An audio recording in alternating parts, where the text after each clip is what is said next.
VATV, Vietnamese American Arizona Television.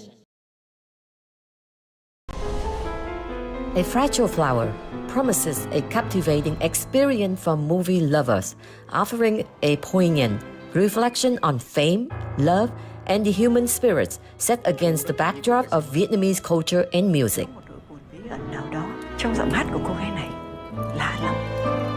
Giọng cô ta không thể nhầm lẫn với bất cứ giọng một ai khác. Ngoài phố mùa đông, đôi môi em là đốm lửa hồng. Ủa, cô gái này là ai vậy anh? Cô ấy tên là Thảo. Cho ta nương nhờ lúc thở than.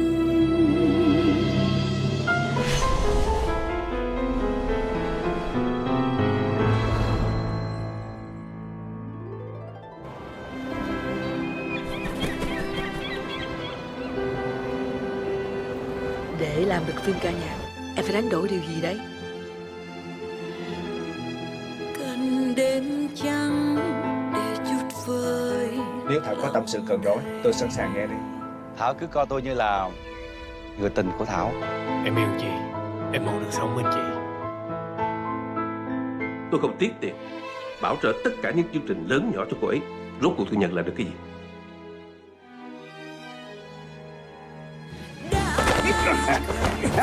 Tất cả những gì các tôi gây ra chưa đủ hay sao? Đừng bao giờ tới đây nữa. Tôi nhắc ông lần cuối, ông đừng biến thành Thảo, nàng thơ của tôi, trở thành xấu xí và tầm thường như vậy. Anh có thể yên tâm, vì nàng thơ của anh đã tìm được người đàn ông có thể lo cho cô ấy tất cả mọi thứ. Mọi quyết định của em toàn đúng, cái đó mới là vấn đề đó. Đừng có to tiếng đi! Chúng ta đều là những kẻ đáng thương trong tình yêu. Em sẽ không cho ai cướp đi tất cả những gì thuộc về em. Đừng bao giờ để con tim mình bị tổn thương. Nói em vào anh chiếc hôn nồng. Nói em vào anh chiếc hôn nồng.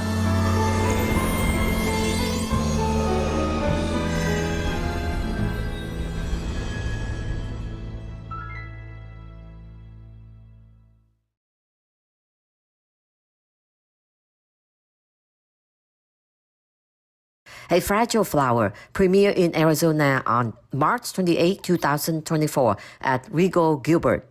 For sponsor and ticket, please contact Linh VAATV 480-289-9816.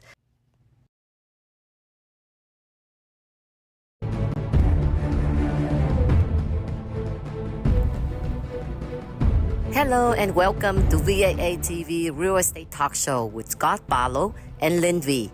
Investing can be tricky, especially for beginners. However, with the right knowledge and understanding, you can achieve success in your investment. Our talk show is designed to bring out great topics for investors like you. We hope you enjoy the show and welcome to submit any feedback during and after the show.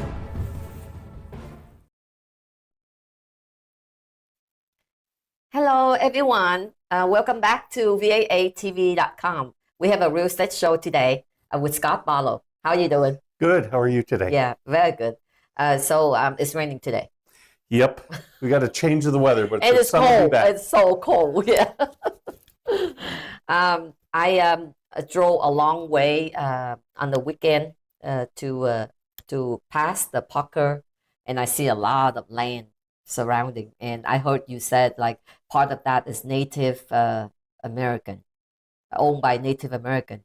And like I heard a story that if a wife that marry a Native American husband, and if that husband pass away, then the wife can never sell that land, that house, and she can live there, yes, but she cannot sell it, and then she have to just like lost that completely, like not. Is that true? I don't know all the nuances on how each of the tribes handle those. Yeah. But it's not something, anything that's on a reservation cannot be sold. Many of the tribes will do things where they lease. You know, here in the Phoenix metro area, if you look at the 101 freeway, that's built on tribal lands. The state doesn't own that. The tribe has leased that to the state, And Scottsdale Community College, once again, that's leased to City of Scottsdale for the community college. Typically, those leases are 99 years. 99 years. So it's a long lease. They're going to be far longer than the average person, but nevertheless, it's going to revert back to the tribe. I see. Yeah, I'm going to find out about it because it's really interesting. When I heard that, the different, like when you see that they are just like normal, we don't even recognize that they are Native American or something, but they have a huge benefit. I mean, like they have a lot of priority. Yes. In their land, right? In their own. Exactly right. In this Arizona, state of Arizona. Yes. The funny thing is here in the state of Arizona, less than 17% of our state is available for private ownership.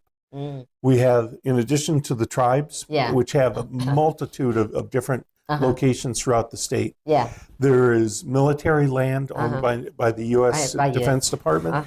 There is federal forests, like Tonto National Forest, which surrounds us. And then you've got things like the Grand Canyon, which is National Park Service. But in addition to those entities, BLM, Bureau of Land Management, has substantial amounts of land that they manage. And the state has a good amount of land, if you think about parks. But something a little bit unique about the state of Arizona, we have state trust land. And that land was given by the federal government to the state of Arizona at the time that it became the state, with the idea that from time to time the state would sell some of it off. And in fact, most recent one that I can think of is south of Apache Junction, between Apache Junction and Queen Creek. 4.5 square miles was sold. And it was sold to D.R. Horton and to Brookfield. They're both developers, home developers. Right. And if most people are, if you're familiar with it, it's the area in between Meridian and just east of Ironwood. And so there's a lot of construction going on down there right now. They're anticipating building 10,000 homes in that area in the next 5 years. I see. And if you drive by there now, there's already quite a few that have been built. Wow. Yeah, a lot of new houses surrounding. But surrounding that, that's still trust land. And eventually they'll have a plan for how they want to go ahead and divide that land up for other auctions.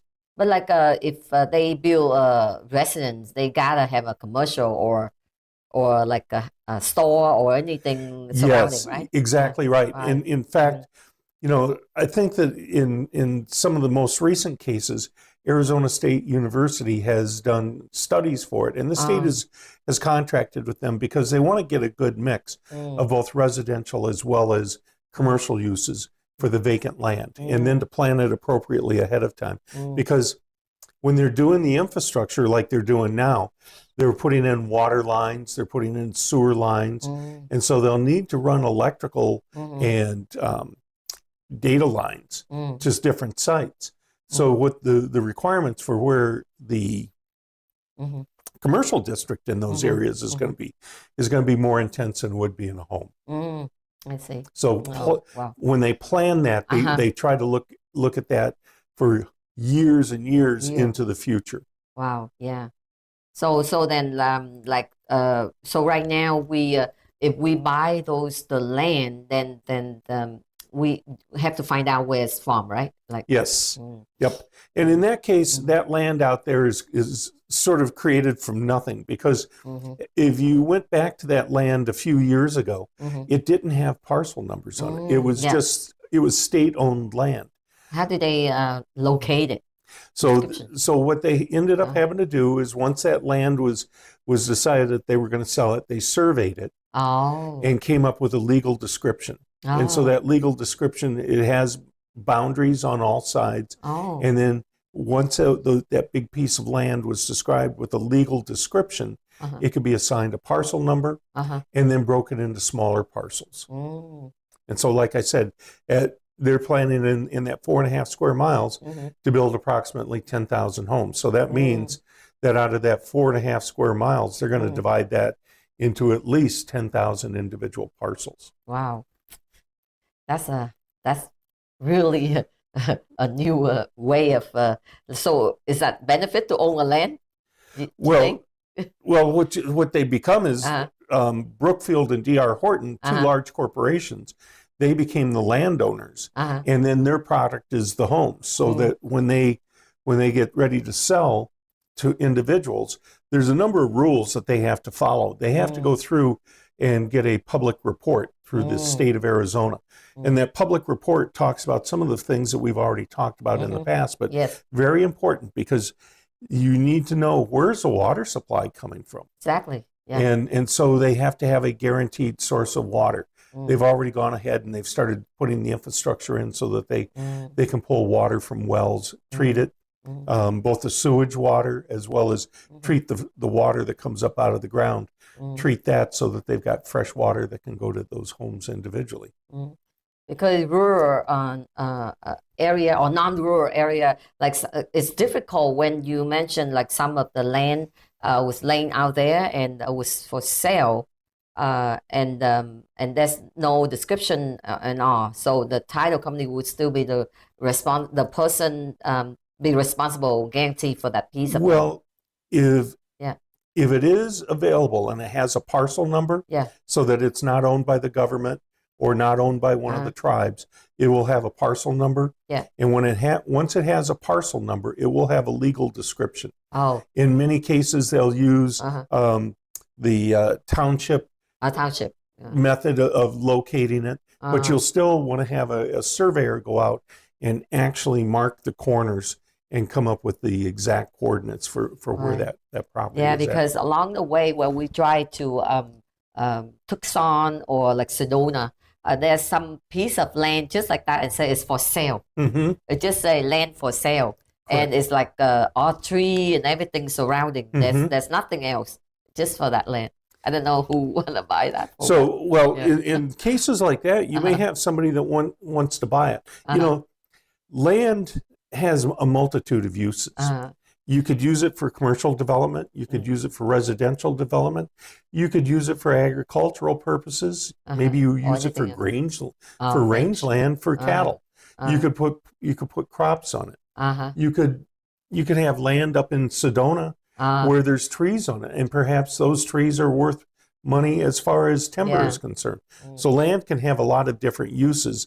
But I think what most of us are especially familiar with is probably lots that are set up for residential homes. Okay. So I start up with about land. Is that today's topic? Today's topic is land. Okay. So let's hear what you have information for us. So we're going to talk about some specific things because Arizona has some specific laws. Yes. And we'll get into that. But I just want to touch just real briefly on investing in land, because a lot of times land is one of the easiest ways where people start off investing. It's pretty inexpensive. I know that I've looked at lots and I've sold lots for clients over the years where they've gone for as little as $7,000 or $8,000. And for how big? Oh, just maybe a 4,000 square foot lot, big enough to put a manufactured home or a small 3-bedroom, 2-bath home on. But not a terrifically large property, but nevertheless, it still has value. Right, it is. And because it is real estate, it has to have all of the same things that we've been talking about, as far as the legal requirements. So when people sometimes, when they first get involved in investing, they go, you know what, I'm going to buy that lot. The nice thing about buying a piece of land in many cases is, as opposed to a house or a duplex, you don't have to maintain it. The roof doesn't leak because there is no roof. There's nothing else that you have to maintain. Really, the only thing that you need to do is make sure that you pick up the trash if it's within city limits and pay your taxes. Oftentimes, you've got the water is at or near the property line. But if you decide to build there will be impact fees where those utilities, those connection costs have to be taken care of during the building. But nevertheless, there's a number of things that you really need to pay attention to when you're looking at land. Number one, financing on land is more difficult than it is when it comes to homes. Or even on commercial. One of the reasons why it is because the banks look at land and it's not as desirable. It doesn't turn over as quickly as a home would. So they don't, and they can't bundle it like they do with homes, a bunch of mortgages where they can sell that back to the government through to Fannie Mae or Freddie Mac. So oftentimes the banks are going to have to hold that. Many times what they want is they want 50% down. So if you have a lot that's, say, 100,000, you may have to put $50,000 down for the bank to loan on that. Wow. So that's one aspect of it. Another aspect of it is that in many cases you find that there are more sellers who are willing to do carryback. In other words, where you can put a smaller amount down with the actual owner and do a deed of trust or a mortgage through them to carry to purchase the land. So it gives you a little bit different option there. So for the comparison for the house, and you know how to appraise the value of the house, but how about the land? Similar way of doing it. You look for other similar lots that have so the that are sold. sizes and location and all. And in many cases, because there is such variation in the size of lots, you either will come up with a price per acre or a price per square foot. Oh, I see. Oh, okay. So that you can talk about it more apples to apples and in that way about it. You know, one of the things about buying land is you need to understand, what's that land going to be used for? You know, we've talked about zoning that the cities use. Yes. The counties also have zoning. Right. But in some cases, if it's very rural, it may be like in Pinal County or Maricopa County. Right. Their lowest level is just a general rural assignment. And they may only allow that property to be broken down to an acre or an acre and a quarter at its smallest. So if you're thinking that you want to do something smaller than that, you may need to go back to the county or whatever jurisdiction that is providing the zoning on that and make sure that your plan will work. Nothing worse than buying a piece of land and then can't do what you want to do with it. What we want to do. Yeah, it's true. Another aspect of it is, you know, and we've talked about this before, is water. Water here in the desert is always a concern. And in some counties here within the state, it's unlikely you're going to get a permit if you have to drill a well. So how are you going to get water to that property? In some cases, they're doing what they call hauled water, where they create a cistern on the property and actually have a truck that delivers water. That can be very inconvenient. Okay. Sewer. How about that? Sewer can be handled with septic systems. Septic is okay. Where they dig a tank into the ground and have leach lines to spread that. But water becomes a big one. And if you're in that situation, you need to know how you're going to handle that. Right. Another one that you may want to be concerned about is, if you're buying that land, are you getting the mineral rights? In other words, you got a piece of land sitting there, but who owns what's underneath the surface? And how deep, right? Exactly right. So, you know, this is a state that has a lot of mining in it. Imagine you bought a home and 100 feet underneath you, you've got a mining company who's pulling copper out of the ground. So that copper may not be yours. So you need to do those types of things to understand exactly what you're looking at. Yes. But the beauty of investing in land is if you've done your homework and you get ahead of growth, because certainly here in the metropolitan area, we've got a lot of growth going on. A few years ago, down in the area around Santan Valley, that was just open desert. It was farmland. But now a lot of those farms are turning over and they're becoming subdivisions. So if you were ahead of the game and you bought big chunks of land, especially back in 2008 when the economy was bad. Some of the biggest buyers were people like D.R. Horton, Pulte Homes, the big home developers who could come in, they could put a large amount of money down and buy the land very cheap, knowing that they were going to be able to sit on it for a number of years until growth caught up to those areas. And so now, of course, they're selling them at today's rates and making money. That's the whole name of the game. But that's why people will invest in land sometimes, especially if they know that It's going to be in an area where there's going to be growth, where there's going to be values are going to be going up. They may even buy a piece of land with the dream in mind of putting their own home on there in the future. Yeah. But the thing to remember about land, though, is as far as for taxes are concerned, as far as the IRS is going to look at it, it is no piece of bare land is going to get the same rate as your primary residence. So if your home is on this lot and you've got another lot right next to you and you sell that lot, you're not going to get the same tax deferrals for your capital gains. It is always going to be an investment until you build your primary residence on there. So those are some key considerations when you're looking at purchasing a particular piece of land. Right. Some of the things that can be negatives are that land doesn't turn over very quickly. Right. And you may purchase a piece of land in hopes that it's going to appreciate in value quickly, and it goes 5, 10 years. I have some clients, they're elderly folks now, and we were putting their properties on the market. Yeah. But their parents purchased the land back in the late 1950s, 1960s, with the idea that it would appreciate one day. Well, it didn't appreciate within their lifetime. And now here the children are, they're older, and it still had not appreciated for a long time, to the point where they probably paid more in taxes over the years than what they paid for the property. Wow. But I think that we're getting to a point here soon where the value of that land will be such that they'll recoup all of those taxes and do pretty well. But like I said, that's another consideration. If you're buying it to get that instant appreciation, bare land is the slowest to appreciate. So you say that land in the city, not much to buy. The funny thing about land in the city, that's an entirely different story. It's what we call infill lots.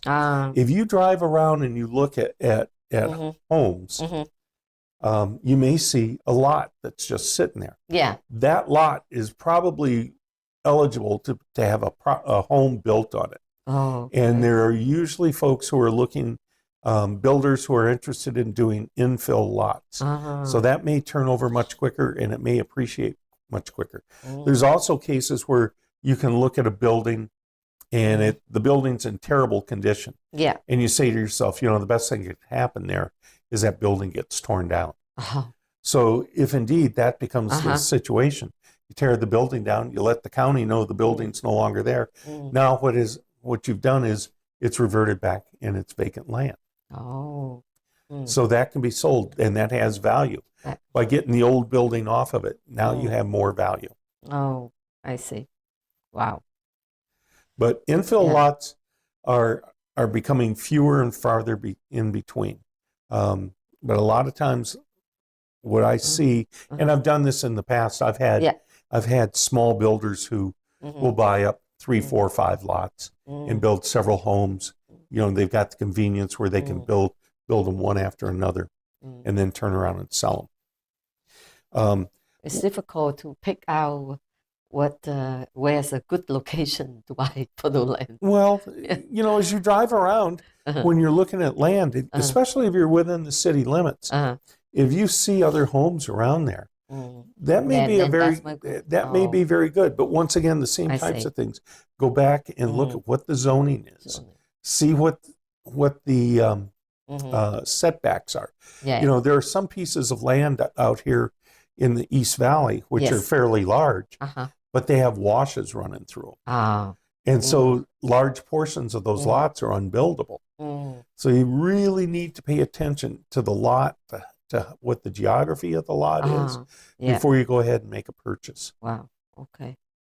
One thing I was going to touch on very quickly here is that, if you're looking at buying a larger lot or a piece of land, and you have plans to subdivide that, like what the builders would do, you need to make sure that you follow some of the legal requirements that the state has.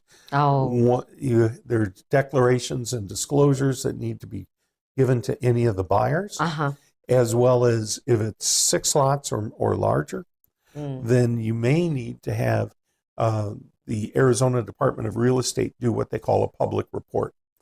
And anybody that's ever bought a brand new home, you know, if you went into a Pulte or a D.R. Horton subdivision, one of the first things they're going to give you is a copy of the public report. And in that public report, it shows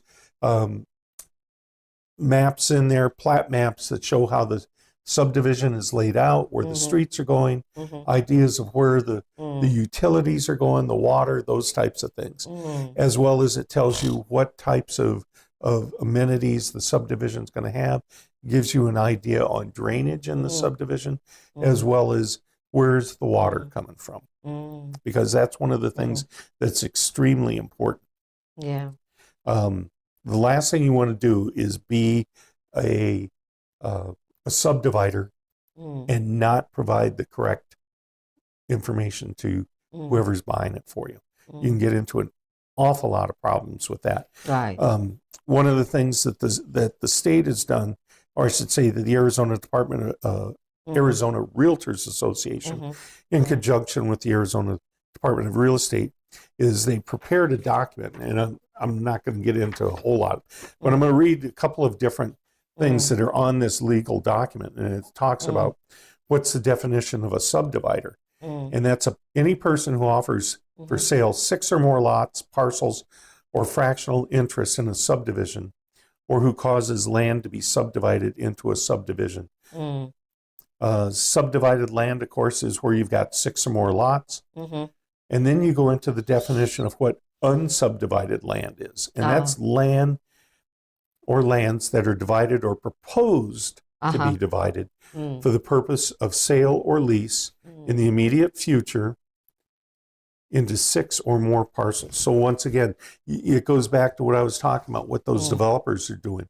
You know, they're putting 10,000 homes in.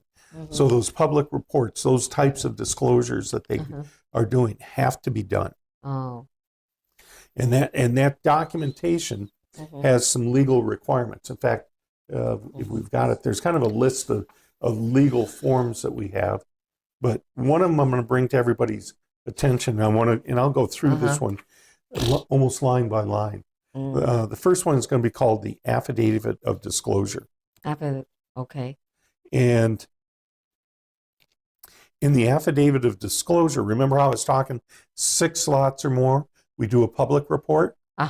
So now we're here at 5 or fewer parcels of land. Okay. And so we're going to talk about land that's unsubdivided, and it's in an unincorporated area of the county. So the top one up there is Affidavit of Disclosure.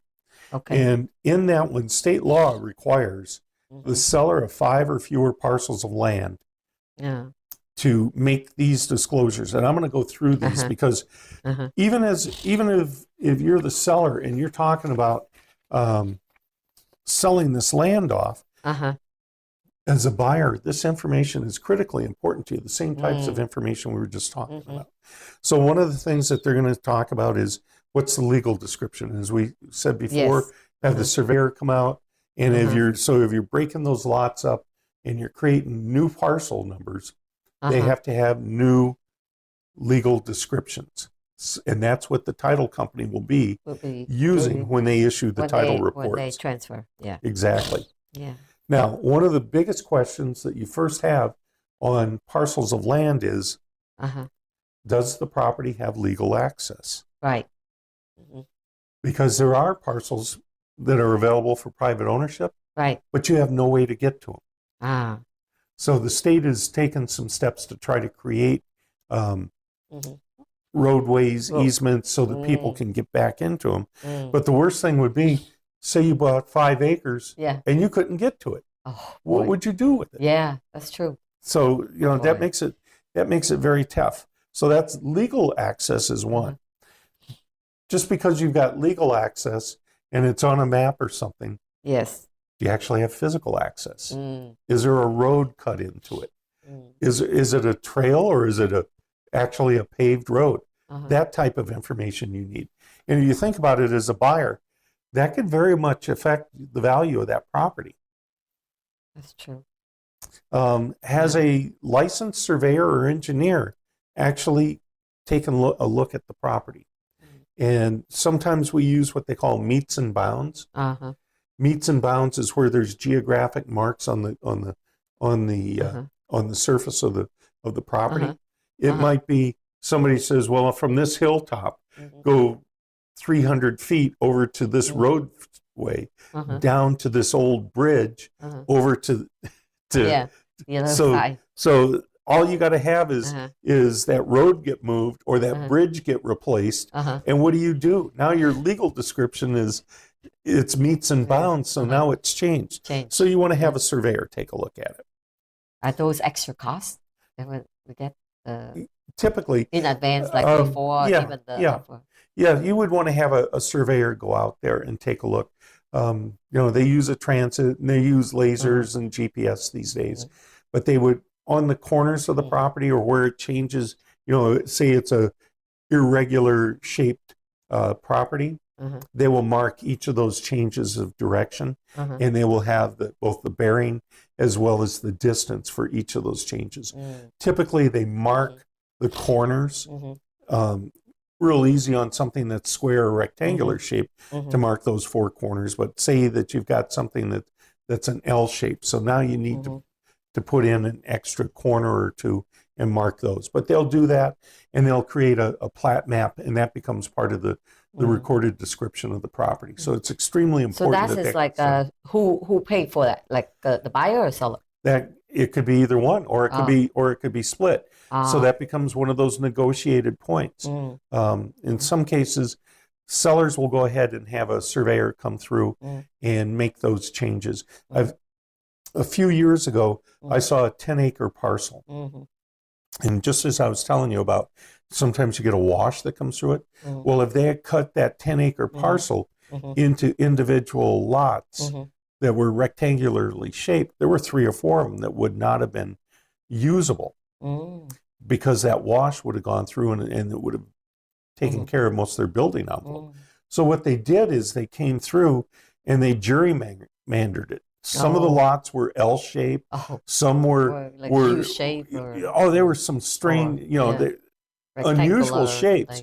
But what they did is they created a method where all of those lots had sufficient amount of ground level or usable ground, and they could be sold. And at the same time, they created the roadway. So it kind of wandered in among those lots, but they created, they took something that was very difficult to work with, used some unique ideas, but that definitely required the surveyors to come in and make the correct drawings, make the correct measurements. So the state determined like the certain depth it would belong to them, or I mean like who are the owner of the land when they bought that piece of land, right? But like you said earlier, like the mine, is certain. So who determined the in some cases size? when you read the CC&Rs or the information on there, it will, on the property, the historical information on the property, it may or may not say who had the mineral rights. In some cases, it's in the federal government's interest. They designate that the mineral rights do not belong to the surface owner. So whatever, doesn't matter how depth, how high or whatever that is. It's just as long as that mineral then belongs to the government. It could be, and the government. If they don't say anything, then it's okay. Once again, it's one of those things where you really need to do your research. Oh, okay. Because to for the description to purchase that land. Yeah, you can go back to the title company. They will do a full search on all of the property, because even though maybe you've got a lot that was just created this year. Yeah. And they can go back and they can look, what is the history of all of that land that this was a part of at one time. Belong, what was that underneath. Yeah. Exactly. So you may, it can vary. You really have to do your work, because you may end up. It's a lot of work compared to the single family. I thought like the land is nothing there to inspect, but it's really. But when you're getting into the rural areas, it can become far more complicated. you may be in a situation where you do get the mineral rights. I see. You may be in a situation where somebody else has got the mineral rights, and what they can do is they're over here and they can dig underneath you to get to those minerals. Yeah, because so there's no privacy, no trespassing allowed. Well, there's nothing on the surface. There's no trespassing. Okay, so but they're underneath the ground. They may be hundreds of feet underneath. Wow. And you think of in the news just a few years ago, they were talking about fracking, where they were pulling oil out. Yes. And in many cases, what they were doing is they were actually tunneling down or drawing oil out of the ground. Sometimes many distances away from where they were pulling it up. So it can create some unusual circumstances. So if you get into a question like that, you really need to do your research. I think like buying the land is really require more, even though like cost cheaper, a lot cheaper than the house or anything already built, right? Well, remember, we're talking about unsubdivided land in many cases. Whereas in the say there was a vacant lot in the city of Phoenix, right? Usually that's pretty straightforward. That's already done. You see you see what the neighbors are. You're almost guaranteed to have the same type of thing. But if you're out driving, like you were saying, out towards Parker, you may or may not have a situation where that land, in the case of the house that you were describing, that was on tribal land. Right. You may end up in a situation where you've got another house. Maybe it's just on the other side of the highway, I see. and it's privately owned. But who knows who owns it? Those mineral rights. True. Public record, they show, right? Yes, they should. Yeah. And usually the ultimate granting authority for lands comes from the federal government or the state. I see. All right. So we just got done talking about legal access. Legal aspect. And that's where something has been created to put something in. So you could get to a piece of land that might be isolated. Right. And then physical access to make sure that the road is actually in there. And that may be on easements. It may be a license or a different method for allowing traffic to go back and forth over someone else's land. Right. Particularly important to it is making sure that if you are going to build homes in there, you are going to use it for residential or commercial property, is you want to make sure that it's accessible and traversable by emergency vehicles. Suppose you had a fire out there. Or you had somebody that was injured. Emergency ambulance. Exactly right. Yeah. Then once you've established that there are roads there, who takes care of them? In many cases, when these subdivisions go in, the subdivisions are given building standards for the roads by the county. And then once that road goes in and has been completed, the county or the city can come out, they'll do an inspection, go, okay, it was built to our standards, we will accept it. And so from that point on, the county or the city may be the ones responsible for maintaining it. A different take on that might be a subdivision that has an HOA and the roads are privately maintained. So that becomes another issue. Right. And then sometimes you end up in a situation where, especially in some of the more rural areas where you have a lot of horse properties, a lot of little ranchettes and things like that, there are legal places where you can put a road, and over time people have driven on it, but it's dirt, it's gravel, and it's not fully maintained. So you drive on it and there's ruts and all kinds of stuff, or it rains, and who takes care of that? It's up to the neighbors, the folks that actually live out there to take care of that. That the city and the county are not going to do that.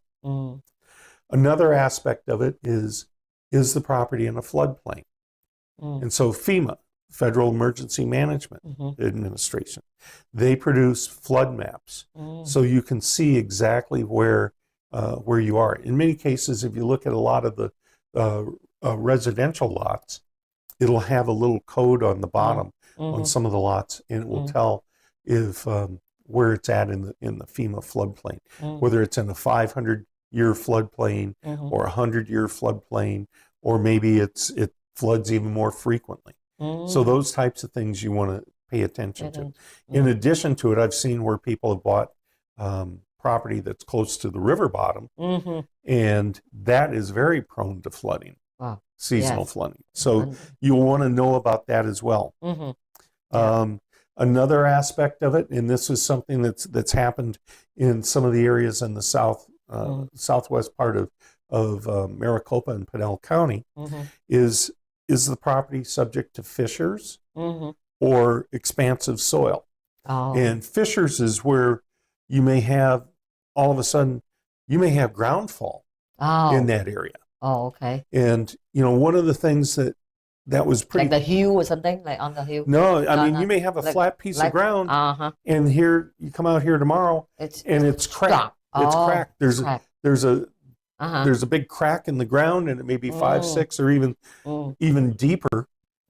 Imagine if you had built a house on that. Oh no! Oh my God! So you want to know if there's been soil studies out there. Yeah.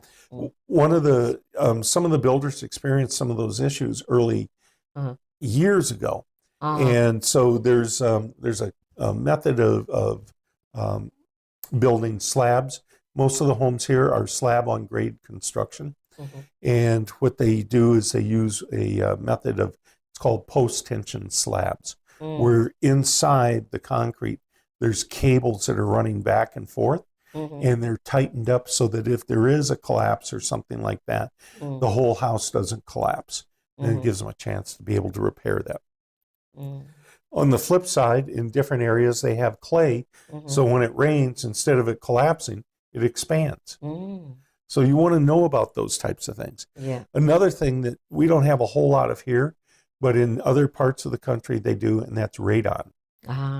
Radon is a naturally occurring radiation that's given off out of the soil. And inside basements and inside homes, where you don't have a fresh flow of air moving through, you can get an accumulation of radon, and it can cause cancer. So there's ways of mediating that, but you that's all types of things that you'll want to know about ahead of time. Oh, I see. Wow. In addition to those types of things that are more or less environmental issues, you want to know, where's the water coming from? Am I going to have to drill a well? Where's the sewer? Do I have to put in a septic tank, or is there a sewer line? As far as electricity, if you're building and you're a mile off the main road where the electric lines are coming, who pays for that? That run of wire. Telephone and cable are similar things, although I think that less and less we're seeing concerns with that. We've got satellite TV, you can get satellite internet, cell phone coverage is much better than what it used to be, but nevertheless, those are all different things. So I thought, like, within the range, within the area of the piece of land, the responsibility of all those costs should be the owner, right? Not necessarily? Not necessarily, because it's up to, the owner may just be selling it as raw land, and he may not have very much of a price on it. On the other hand, you may have a developer who comes in and goes, well, I'm going to bring in a sewer line, or I'm going to bring in a water line. I'm not going to put houses up there, but I'm going to improve those lots, and maybe I'll grade them, and put a street in, maybe paved, maybe dirt, but nevertheless, he's done improvements to them. So each of those improvements adds value to those individual lots, and so it may not always be the original owner that's doing that work. As we said, we talked about water. Water typically comes from a couple of different sources. Number one, you may get city water, in which case if you've got a vacant lot and you're close enough, it's very easy to hook up to the city water line. You pay an impact fee, and you're guaranteed water. Here in the state of Arizona, we use a guaranteed water source for 100 years. That's generally how we do it. But if you're further out, what do you do for water? Well, you're kind of limited to one of two things. Either you drill a well, or you haul water. So if you say you're in an area where it's sitting over a big aquifer, and most of most of the Phoenix metro area sits on a big aquifer. Most of the cities are pulling their water out of that aquifer, which is replenished by the lakes that are to the northeast of us, off the Salt River. So you got Saguaro, Canyon, Apache, and Roosevelt. Okay. Those big reservoirs, the water is captured there from the winter snows, and over time, they release water, typically down at Granite Reef Dam, just up on Power Road. But that water seeps into the ground and it replenishes the water, the aquifers. But like I said, a lot of the cities, they're pulling their water off of that. It's extremely well managed. They calculate how much water is in there, and they know how many people they'll be able to provide water to. On the other hand, if you get a little bit further out, they're still calculating how much water is in those aquifers. But if you need to put a well in, you have to apply to the Arizona Department of Water Resources and go through the process of getting a permit to drill a well. To drill a well. Sometimes it's pretty expensive to drill a well. Really? In some areas, the depth that they've gone down to is 300 to 500 feet. In others, it's 800 to 900 feet. And so it's taken quite a bit of time. Wow. And they measure the viability of a well off of how many gallons per minute it's able to achieve. Typically for a single home, you want someplace 3 to 5 gallons per minute. With some of the, if you've got a well where 3 or 4 homes are sharing it, you can create a reservoir tank, pump the water up, fill the reservoir tank, and then those homes are drawing that water off the reservoir tank. So the reservoir tank is being replenished, but it's always has enough water. They filter or anything like that? Usually the filtering is done at the homes. At the home. They either use reverse osmosis or a water softener at that but it's point. fresh water, just like that. So, and then the last and probably the least desirable choice is if you don't have, you may be in a situation where either you can't afford the well, which in this day and age is probably 15 to 20,000 per well. Per well. And that's the one-time fee or anything else? That's to drill the well, to drill the well and to get it set up with the pumps and everything necessary to pull the water to the surface. But if you can't afford that, or if it's not an option, maybe the county maybe that aquifer in that area does not have enough water to permit somebody else to come in. You may be denied your permit. So then the last and least desirable choice is hauled water. And there are actually companies who bring the water. will bring the water out with a tanker. You have a storage tank on your property, and you fill it every so often. You know, you think about it. Some of those water delivery tankers, they hold about 2,000 gallons of water. Yeah. In the average house, we probably use about 100 gallons of water per day. But we're spoiled because we've got a city water line. As you can imagine, those folks that are having hauled water brought in, they get very frugal with their use of water. So that becomes a consideration. And at the same point, that hauled water property is not going to be as valuable as the property that's hooked up to city water. Wow. Another one is wastewater. Yeah. If you're in the city, it's easy enough to hook up to the city sewer. Not a problem. You pay the city a fee every month for treating your wastewater. If you're in a more rural area, you can have, like we were talking about, have a septic system put in. And septic systems are fairly simple. They've been around for hundreds upon hundreds of years. And essentially what it is it's a box. The newest ones are 2-chambered, so all the stuff that gets flushed down from the toilets, the wastewater, it goes into one chamber. Any of the solids kind of collect in the bottom of that. The other goes over the side, and over time, it's leached out into a field of pipes where it can seep down into the ground. And it's a fairly viable method for a household. On occasion, you'll have to have it serviced. Yeah, they have to come and take it out. They'll take the solids that accumulate out, yeah, and they'll check to make sure that uh-huh. the pipes and everything are functioning. One of the biggest things that people can do to maintain the functionality of their septic tanks is add bacteria to it. And if you go to Lowe's or Home Depot, you'll see Rid-X or some other types of dry bacteria. I see. And you flush it down the toilet, and that helps. Yeah. Okay. But a last alternative, in some places, the ground is so rocky that you can't put a septic system in there. A septic system will work where the ground is permeable. In other words, where water can soak into it.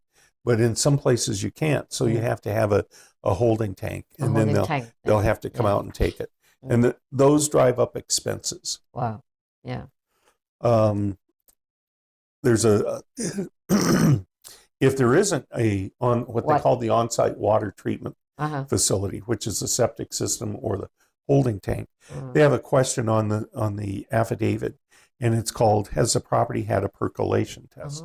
And what a percolation test is nothing more than they come out, they dig a hole, a large hole. Typically it's done with a piece of machinery, and then they fill it up with water, and they time how fast does that water drain out of that hole into the ground. Wow.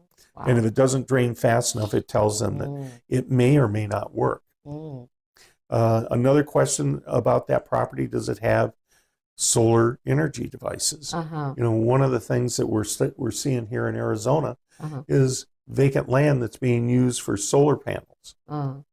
And so it could be generating electricity out there. But that's one of those things that has to be disclosed.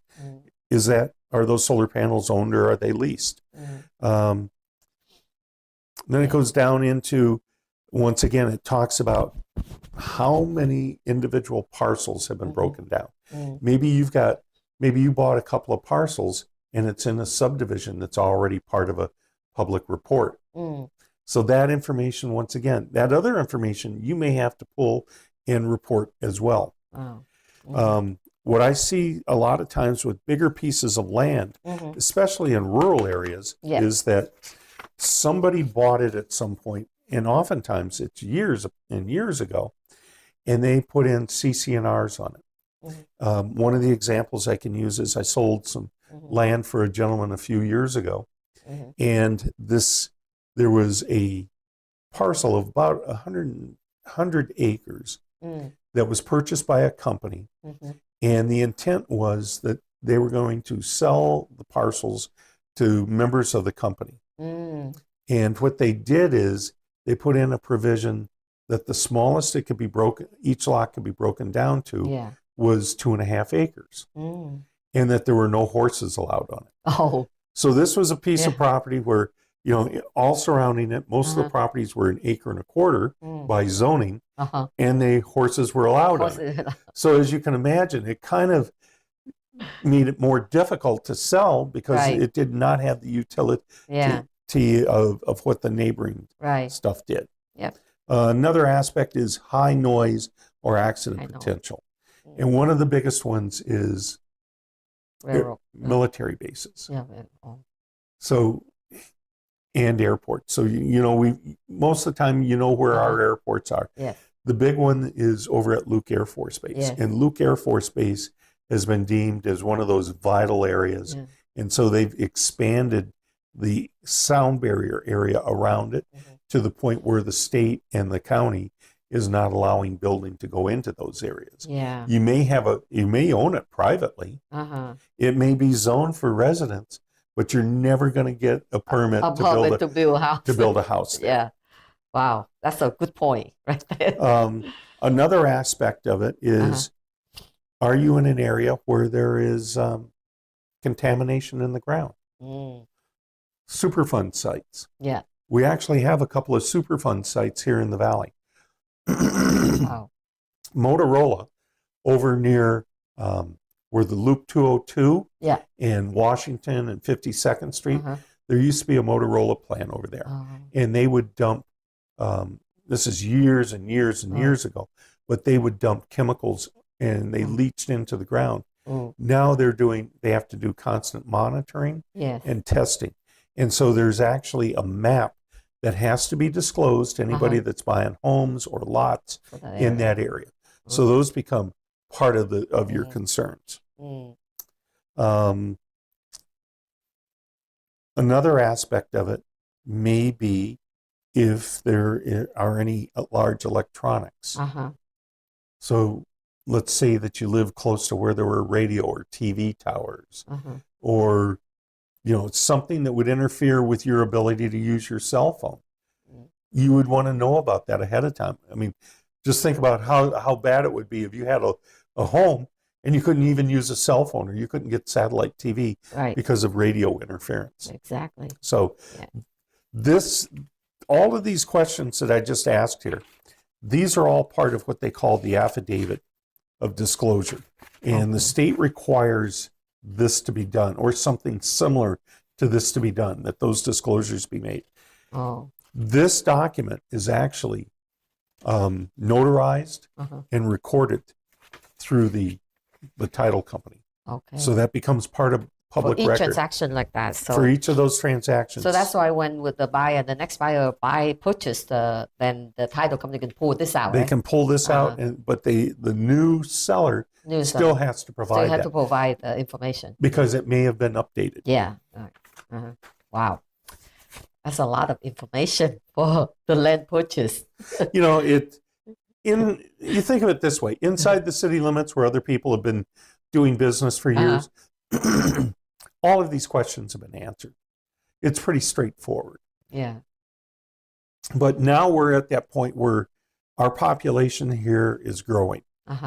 And as the population from Phoenix grows down to Tucson, particularly along the I-10 corridor, we're going to be running into more and more situations where vacant desert land as issues pop up. And so, that's true. There's people who may go, it's a great idea to speculate and buy land along the freeway because certainly there's going to be use for it. But those are the types of things where you need to be extremely careful and pay attention for all those, to those things. Right.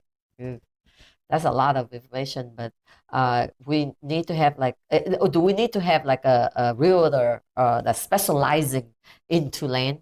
With large sections of land, you'll find that there are realtors and brokers who specialize in land. And when I say they specialize in it, I'm talking about people who may be selling 5 or 6 square miles. So they have all formed in expecting what's next, what to ask and all that. Exactly right. Right. Yeah. That's a lot of information that we cover. Do we have about 10 minutes? Yeah. Well, what I would say is this: land sales, once again, they're not going to go away, and it is something that you should always have your eye on. There's nothing wrong with purchasing land, certainly within the city limits or close to the city. If you've done all the things the right way, it's a good way to invest your money. You can buy land relatively inexpensively. And even starting off, with your first investment, if you find a lot within the city, you may pay $10,000 for it, which is, you may have to pay cash for it. Yeah. But $10,000 is a small amount. Right. And when you build up, you get 10 exactly times like that. Exactly. Yeah. And I've had situations where I helped somebody buy a small lot, for a single family home, held it for a few years, and then turn around and sold it for $25,000. Right. So what they've done is 150% return on their initial investment. That's true. So that it all becomes not bad. It's good. I mean, it's all a matter of scale. Yeah. But the key thing I find with land is drive around, take a look at it. Right. Frequently, if you're in an area around where your home is or where your business is, and you see a vacant lot, it may be available to be purchased. In many cases, as you were asking, do you need a special realtor? Right. In a lot of cases, the realtors may put up a sign, and this is kind of funny, but they don't ever go back out. They don't service their signs. The sign falls down. Oh. So there's always opportunity. And if That's you true. see, if you're in an area where If you we're see, looking for those, and we just, can drive around and you may get a find chance. something. Yeah. And more often than not, that's the way it happens. Usually, this is listed on the MLS. Yeah. Some land is That's listed it. on the MLS, yes. You know, an interesting thing while we're talking about land, if you ever hear on the radio where they say, buy 40 acres of raw land in northern Arizona. And sometimes it's extremely cheap. You know, 40 acres basically for $1,000 an acre. Right. Well, is that a good deal or isn't it a good deal? Like anything else, go take a look at it. Right. If you have a particular use, it may be a great deal. In a lot of cases, it is. I've seen folks go out there and they buy the land, and what they do is they use it for recreation. You know, they use it either to camp on or to hunt on. If they do off-roading, they do that. But for other people, I've seen where they buy 40 acres like that, and they put a homestead up there. Because like I see one time, the group of realtor, they set up like they say California land or something, and then they selling pieces, and then in there the people can come and start having a life there, just surrounding the loved one, and very small tiny town. Right. Yeah. Yep. So I figure out maybe that they bought it and they set everything up, and then they sell it back. You know, so all the cost that there is already. So when the person that come and buy the land, all they have to do is just build the house. They don't have to go with the water, with the electrical, and all that. Exactly right. So, you know, the sources are numerous out there. But the other thing I was going to say is Arizona has always had a history of land fraud. Land fraud. And that's where people misrepresent the sale of land. Back in the 60s, we had a governor who was in trouble over land fraud, but people do go to prison. And usually it's on the bigger pieces that are more rural. Within the rural, because nobody checked. But today, with the, you know, if you're doing the things properly, if you're using a surveyor, if you're getting legal descriptions on it, if you're going to a title company and you're having the title searches done on it, and everything is legitimate and proper, you know, make sure you get a public report if they've divided it into much smaller parcels. And you may have a 40-acre parcel, and there's another 40-acre parcel, and maybe they're selling 15 or 20 of them. They still need to have those reports. Right. So make sure that you're getting the proper disclosure or documents proven for the piece of land that purchased. Yes. Because like it's very, at first when I didn't see all the things that you point out, I thought simple, see the piece of land and buy, and that's it. And you know, but this is so much of stuff to understand and think about before make a purchase for the land. You know, even within the city or outside. Exactly right. You know, a little different approach for land is buying a piece of commercial land and then doing land leases where companies can come in and put a building up on that land. They don't own the land underneath it, but they put a building up. And those leases typically run a long period of time. Imagine... Or like the U-Haul, what you call it, where people park? Parking lots. Parking lot, and then where people travel with the car, what you call it? RV lot. RV lot. Yeah. Now, that's another interesting That's another thing. because what they're doing there is they've got one parcel. And they've set up locations all across that parcel where people come and rent that space. So that those people are actually parking in the big parcel. They're not parking on an individually identified parcel. Yeah, that's very interesting. So they're making money off of each one of those little lots. It'd be like a campground. Yeah. Wow, there's a lot of... So there's a lot of different ways you can go. You know, some of the larger chains, they may look at a piece of ground and they go, it's not worth buying the ground because our business may not be in business that long. well, you know, Whatever. for perpetuity. Purpose, yeah. So what it may be is it may be smarter for us just to take a lease on that, put the building up, and then when the lease is up, either leave the building or tear it down. You know, some of but that's cheaper for them. it right? could be. It very well could be. Yeah, that's why we always say knowledge is the power. Like Exactly if you right. know something, then you do something right, and you don't get a headache at the end. Right. So there's a lot of issue, and the planning is everything will go in the right slot. Correct. Right track. Yeah. So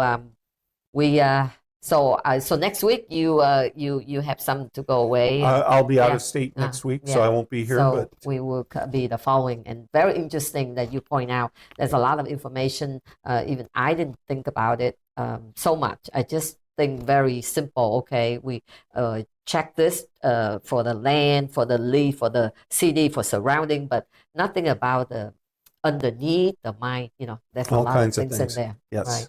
Oh, thank you so much, Scott, for gather all these information. That's a lot, and bring us all great knowledge into buying and selling the real estate more and more. So very interesting. So we love to have Scott come on to our show every single time and get the information for us. So thank you for coming with us. Well, you're welcome, Scott, and we will see our audience next time. And yes. you want to say something, and we can say goodbye. When land is is a low cost way to begin your investing, but take the time to learn as much as you can about it. As we talked about, entry level for investors in many cases are single family homes. Entry level for many land investors can be for lots for single family homes. Right. Oh wow. Okay, that's wonderful. Thank you for watching VAA TV Real Estate Show with Scott Barlow and Linh. See you next time. Bye. Bye bye. Vì xin cảm ơn sự theo dõi của tất cả quý vị trong những giây phút vừa qua.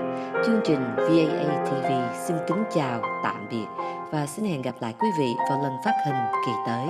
Mọi chi tiết về thông tin thương mại và bảo trợ, xin mời quý vị hãy liên lạc về địa chỉ email vaatelevision@gmail.com và số điện thoại là 480 289 9816 480 289 9816, website vaatv.com và vaaznews.com.